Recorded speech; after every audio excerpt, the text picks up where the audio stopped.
Welcome to the Volpe Report podcast, the state's premier public affairs show dedicated to the topics that matter most to Pennsylvanians. I'm your host, Chuck Volpe. Join us now as we speak to this week's guest.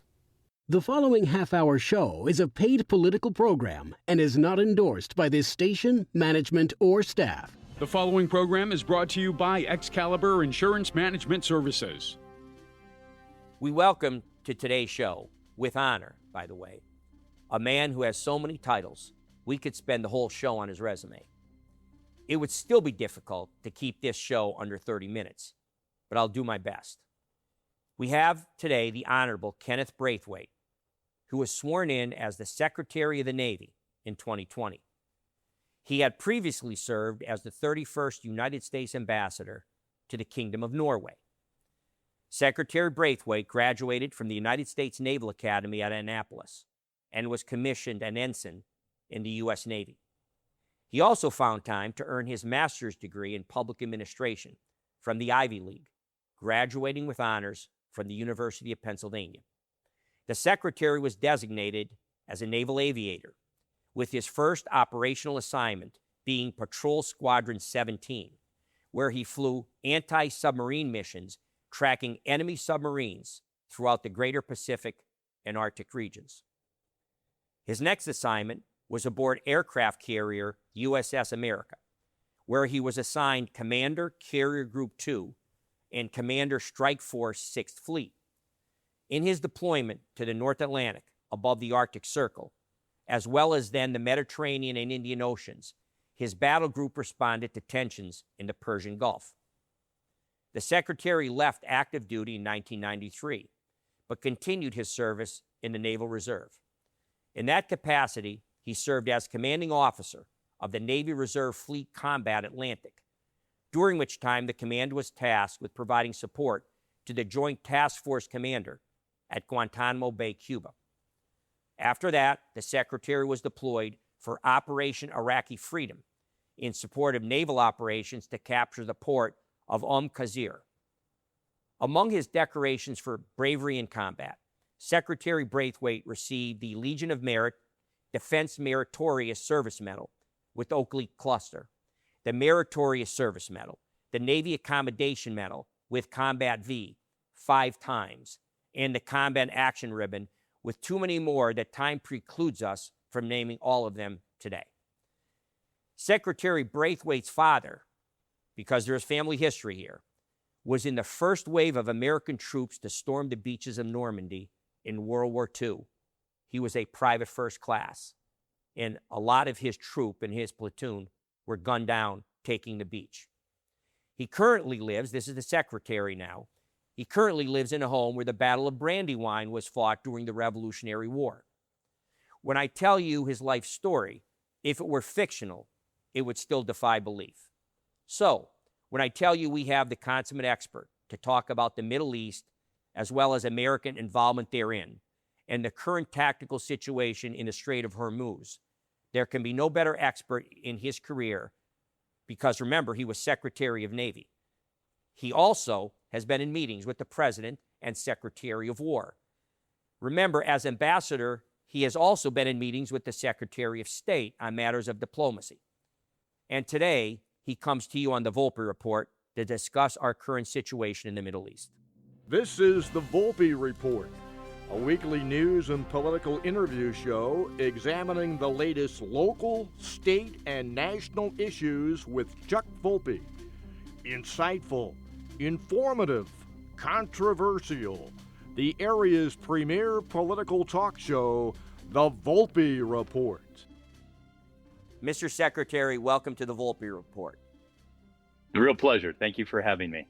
Well, let me first say it really is an honor. As we talked off camera, I've been doing this show for 13 years, well over 500 guests, and I'm once in a while fortunate enough to get a major national leader, and you fit in that category of a major national leader. So I want to say it's an honor to have you on the show to lend your experience, expertise. I didn't tell you off camera, so I'll mention quickly that I always do a monologue for my guests to kind of break down the resume. I wasn't kidding when I told you off camera that I could have spent the whole half hour on your resume, and that would have been the show. The likes of which I have never seen. You know, as I said, just to put it in perspective, they heard all about your wonderful credentials, so they know of what I talk about. But you literally have the capability and the acumen and the credentials to plan a military invasion, tactically see that it gets carried out, along with the strategic implications of that.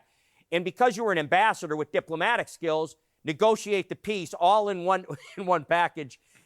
There are not too many of you walking around, Mr. Secretary. So we have right now, obviously, a situation in the Middle East. Just so you know, I'll explain my bias to you now before I ask any questions. But my bias is that we need to be there. We have needed to be there. We have an enemy in Iran for almost a half a century, dedicated to the destruction of America, our values, our religious beliefs on every level. The reality of that is that they're an existential threat. They are financing Hezbollah, Hamas, the Houthis, every terrorist organization. They're directly responsible for killing Americans and would like nothing better to kill Americans and our greatest ally in the Middle East, arguably right now in the entire world after what the Europeans are pulling on us, Israel. So, and them having a nuclear weapon, as President Trump has said time and time again, they cannot have. He's the first president to actually do something about it. So us being there, to me, is thank God and about time. But having said that, I'd like to get an overview from you, your view of what's going on in the Middle East. Should we be there in your view, and how we are going about it? So give us an overview. The mic is yours for as long as it takes, Mr. Secretary. Might take a while, Chuck. Yeah, so my first trip to the Middle East was when I was a midshipman at the U.S. Naval Academy in Annapolis. In the summer of 1983, I was selected with a very small group of my classmates to go aboard the USS Guadalcanal, which had arrived just after the embassy had been attacked, and just before the Marine barracks were blown up later that fall in October, where we lost 283 Marines. It was literally a baptism by fire, learning what it was to be a member of the military going into harm's way, but understanding really what the Middle East was all about. The constant tension, the hatred, even amongst the different Islamic sects. I came back from that, and I had the good fortune to be a student and one of my professors of international relations, who had been one of the 52 hostages that when President Reagan came in, he was a State Department Foreign Service officer who came back, and they let him take a knee, as they did many of the people who were held as hostage. So he came to Annapolis to teach us that year. So understanding, having had that experience the summer before and now spending my senior year at Annapolis, learning from arguably one of the most accomplished diplomats in Middle Eastern affairs, I understood when I graduated from Annapolis in 1984 that this was the beginning of a time in our country when we were going to be constantly in conflict in the Middle East. That gentleman went on to become a U.S. ambassador. I started out my career as a naval officer, and over all those years, Chuck, I've spent many a day, an hour, a month, a year in the Middle East. And what I've come to understand is exactly what you tried to explain, is the inherent hatred, not of all of the people in the Middle East and not of the majority of the Persian people, but amongst this radical Islamic sect, these theocrats in Tehran, who have made it their mission for their entire life to do as much damage to us in the West as possible. Therefore, they are all that you said they are, the greatest threat to our security. And that doesn't mean from actual direct conflict, but as you also indicated, they actually operate through their proxies, whether it's Hezbollah or Hamas or the Houthis or other terrorist cells that they have supported. It is no secret that all the weapons that came into Afghanistan for use by the Taliban, which, oh, by the way, the Taliban and the Iranian theocrats were enemies and hated each other until they decided in Tehran that it would be better to support the Taliban against the United States. So every time we see one of our wounded warrior veterans who's missing an arm or a leg, we can thank the theocrats in Tehran for the damage that they did to our young people. So no, you are absolutely right. what the president has done is justified. What I find some difficulty in is how we've communicated that message to America. We haven't gotten the buy-in, Chuck, from those people across our country and here in our great Commonwealth of Pennsylvania to have them understand what the real threat is. My daughter is a senior in college. She recently went up to New York, and I asked her if she felt safe, if she felt secure to go up and see a play. She told me she did. And I said, Grace, that's because we have a very strong national security component to what makes our country what it is. We've denied the ability for people to come into this country in an open border as we have before. So we've become more secure. But had the theocrats in Tehran, this radical Islamic regime, been able to attain nuclear weapons, there is no doubt in my mind that those weapons would find their way into the United States, perhaps not in a deployable nuclear weapon as we know it, but in a dirty bomb, so that something could be released in Times Square that could kill millions of people immediately. It would make 9/11, look like, a very insignificant event in our nation's history compared to setting off a dirty bomb in Times Square or Los Angeles or Chicago or, Philadelphia or Pittsburgh or there in Scranton. So you're absolutely right, Chuck. Well, let me say, you said a few things there. Let me comment on. One of them is that, the buy-in you talk about, Mr. Secretary, is true. You're right. It's hard for me to believe there are people that don't understand over the last 50 years, all the way back to the hostages in 1979. I was a sophomore in college when that happened. I remember it vividly. And the way and the effect it had in our country. I remember the effect it had in our country at 9/11. And it's an amazing thing for me that there is not general recognition to the tune of 85 or 90% penetration of people that they would understand that. But that comes back to the flip side of why you're unfortunately correct about the buy-in. They have been, Mr. Secretary, so inundated with false news and misinformation by legacy media, by the national broadcast, ABC, NBC, CBS, CNN, MSNBC, and the like, and the Democratic Party at the national level. I have a lot of Democratic friends I love in Pennsylvania. I ran for governor of Pennsylvania myself. I was one for 45 years. But I left the party. As Ronald Reagan famously said, they left me when they went and were overtaken by a radical sect of flat-out Marxist socialists bent on, to me, the overthrow of American values and Western civilization. That's the reality for me of the Democratic Party. And as evidence, remember, I'm an old lawyer, the evidence I'll cite even recently, I watched Hakeem Jeffries and other national Democratic leaders last night who were upset about our U.S. Supreme Court's decision with the districting based on race, that they finally did the right thing and said race has no place, as Martin Luther King famously said, in American life. And they finally corrected that. I understand there was a need for that back after the Civil War, but that's not the point. The point I'm trying to make, Mr. Secretary, is he, on a microphone surrounded by 50 other Democrats, called the U.S. Supreme Court illegitimate. I mean, that's the talk of people that would overthrow the country or would foment revolution. They wonder why there's assassination attempts seemingly every other week in this country. When you start calling decisions you don't like and demonize your opponent, that sets something loose that's bad. But I took a little detour, but back to the point. That's why there's no buy-in. How could there be, unless you're really vigilant about getting good news and accurate news? Everybody, including the New York Times, no less, pounding every day in the front page, talking in negative terms. Iran is winning. We're hurting our prestige. Our European allies are right, and we should be following their lead. It's hard to stomach, but I'd like your comment on that.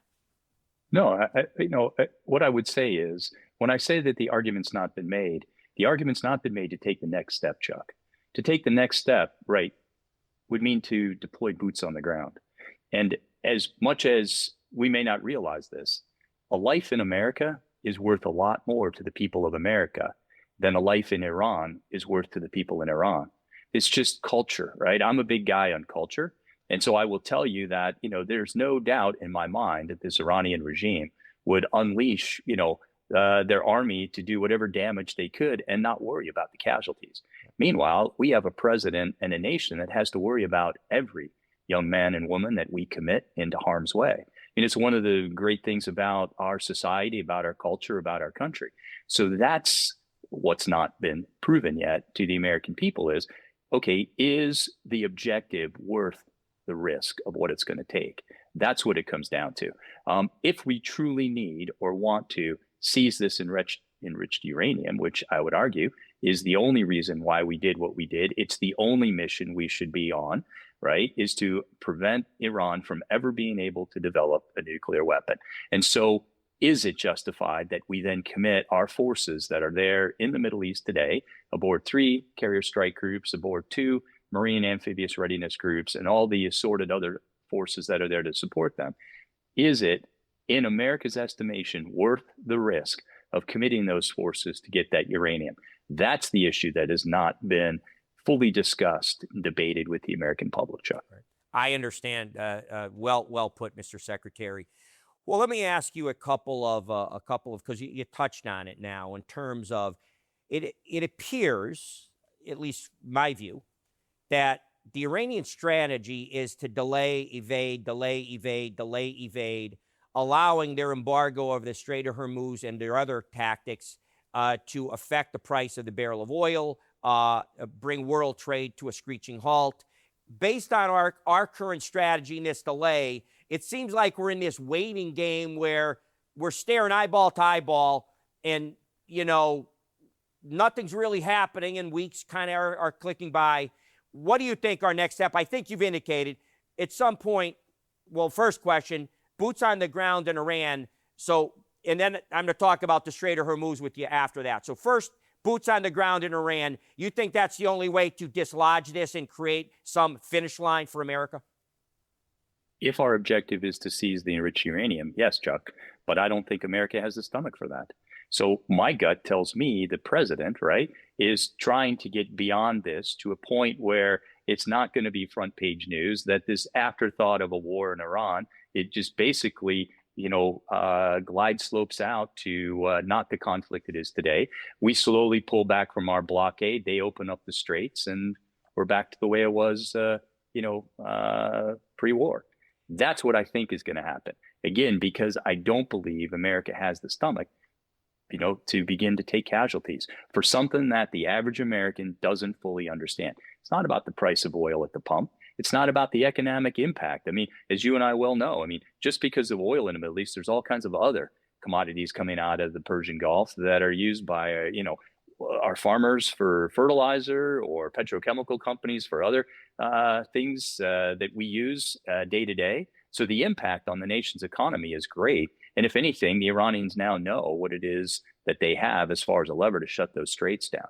I think the big part of the negotiation going forward is to ensure that the strait stays open, understanding, what could happen to Iran if they didn't. But Iran's got the stomach to just wait this out. They don't have the kind of economic pressures the rest of us do. And they don't have to worry about,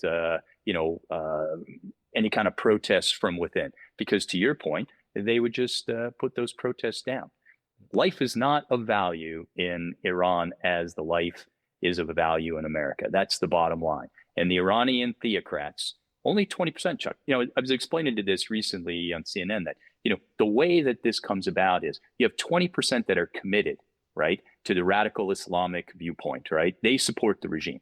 You have 20% that are committed, that stand in opposition to it and want democracy and freedom. It's the 60% in the middle, right, that are just the average people getting up every day that want to go to work. They want to live in a peaceful environment. They want to put food on the table, provide a roof over their head for their families. Those are the ones that finally had enough back in January. Right. And those were the ones that, began what we have now seen unfold in this war. Well, it's fun on this show of mine, and that's why I'm doing it for so long, to be an armchair quarterback.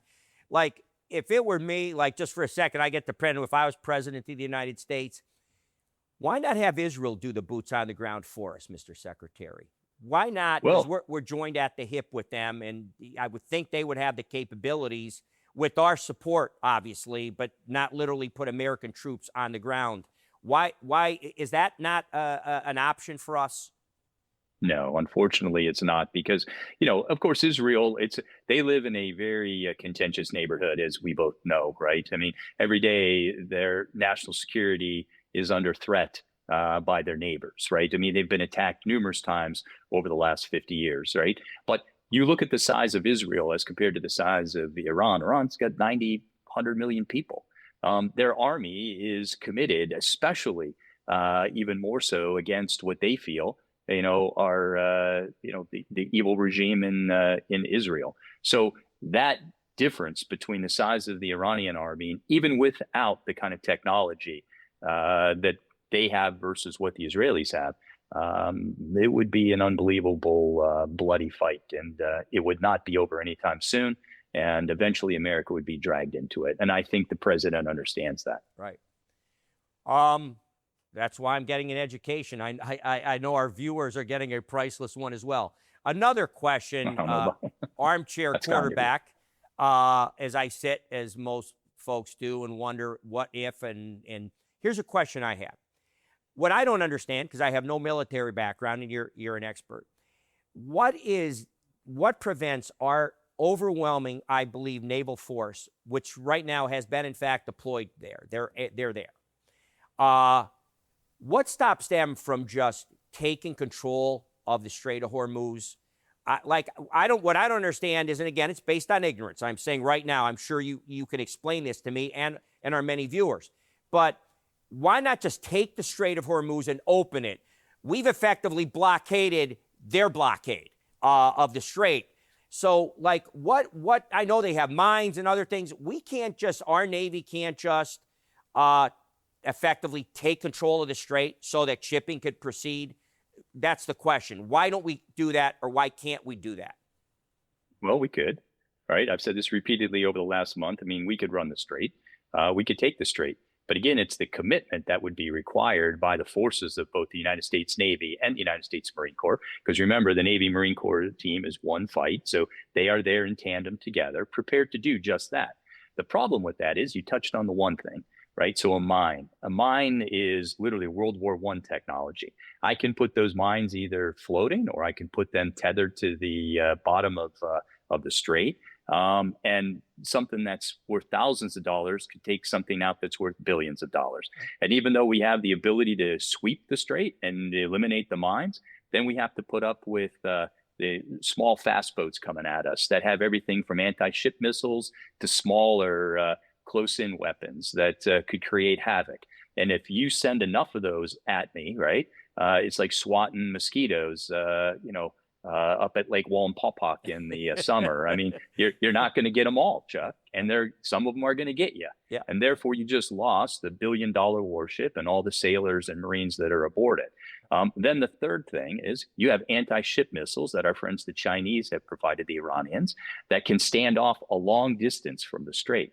Remember, the Strait's 21 miles across. Of the 21 miles, only 2 miles of that are the actual navigable channel. So it's very easy for me to put a target on that spot, and anything that comes through there with an anti-ship missile that can stand off up to 1,000 kilometers. So if I take a compass and I draw a circle from the Strait into Iran, that gives the Iranian military a wide range to put any one of these mobile missile platforms, target that Strait from a long distance away, and to actually secure that Strait, I'd have to put enough, again, we're back to where we were before, boots on the ground to push all the way into Iran to secure all those potential targeting positions to that targeted site in the Strait. That's what makes it an area of immense challenge to the U.S. Navy. We could do it, absolutely. We have the firepower. We have the fortitude to do it. We have the professional sailors and Marines at sea ready to do it right now. It's just that, do we want to take the risk and lose potentially the individuals and the ships that we could lose? All right. Yeah, obviously there's no way, as you eloquently pointed out, to not have casualties, which gets us back to the beginning of the conversation, the will and the stomach for it, with the political reprisal that will occur at home. Midterms, there's a lot at stake in these midterms, are around the corner. And, if I'm sitting there, though, if I'm put on my Iranian hat, as I always like to do, is trying to think as my opponent would think, it would occur to me, though, right now, the Democrats are having a bad go of it. I understand that the blockade and all that will not have the desired effect because they're willing to let their people die if they can't get the right supplies in because of our block. No problem with that at all. In fact, that'll be doing them a favor because then they won't have to kill them when they protest. So that's the evil of the regime we're dealing with. But, time goes by, as you're well aware, as we're both a little, as someone once said, I'm rounding third and heading to home in my lifetime. and we're at that point of our life, we can kind of look back with some perspective. I'm on my way past second. And you know what? You look like you are. So let me tell you what. And I've no doubt that you stay more physically fit than I do, Mr. Secretary. There was reveille for you, 5 or 6 a.m. at the Naval Academy? God knows I never had to do that. But having said that, I guess here's where I'm going with it. Time is clipping by. We're already in May. And everybody kind of takes a mental siesta for the summer, myself included. And next thing you know, we're at Labor Day in the midterms. And right now, the Democrats have an issue with the U.S. Supreme Court decision, with the Virginia Supreme Court striking down their ability to unconstitutionally and illegally create all those seats. And the most ridiculous map I've ever seen, which, by the way, they never showed their own voters, which is why it's unconstitutional what they did in Virginia. They have a math problem now with what's going on. Having said that, if we get some stabilization, as I expect we will, and I think the president and his mandarins will figure that part out, the price is somewhat stabilized. And once we get through midterms, Iran has a problem because now you have a lame duck president with the united Congress behind him. They may have a problem after that because then there's no more elections. They have 2 years of free sailing. Midterms are over. And I'm hoping that's the end game, but I'd like your comment on my prophesizing. I think you eloquently summed it up, Chuck. I think you're spot on. I mean, time in the short term is not on our side. Time in the long term is not on Iran's side. Right. So again, it's, how this all plays out in the next 3 to 4 months, what the president, what this administration elects to do, how far we want to push back upon Tehran. But after the midterms, if the president still has the support in Congress, this is going to be, a much different dynamic for Tehran. Agreed. Well, believe it or not, we just blew through a half an hour, Mr. Secretary. I want to thank you so much for your time. And pleasure. If you'll indulge me, when you are in the area, I have about 3 or 4 more shows. I usually sign off in early June. I take the summer off. I come right back up after Labor Day, right through then. So after Labor Day, at this point, the world will be a little more predictable in September with November looming literally right around the corner. I hope you'll indulge me. If you're in the area anytime this fall, we'll get to do the in-person interview. I would like that. And I'd like to meet you in person, personally, anyway. I would like that very much. You can count on it. Well, thank you so much, Mr. Secretary. God bless. And again, thank you for all you've done for America, the things sometimes we Americans, including myself, take for granted, the sacrifices of people like you. Thank you. Well, thank you. It's been truly an honor of mine for my whole life to serve our country and to serve the Commonwealth of Pennsylvania. So thank you very much. Thanks for having me on. Thanks for joining us for this edition of the Volpe Report podcast. Be sure to visit our YouTube and Facebook pages for upcoming episodes. You can catch up on the Volpe Report podcast on your favorite podcast provider.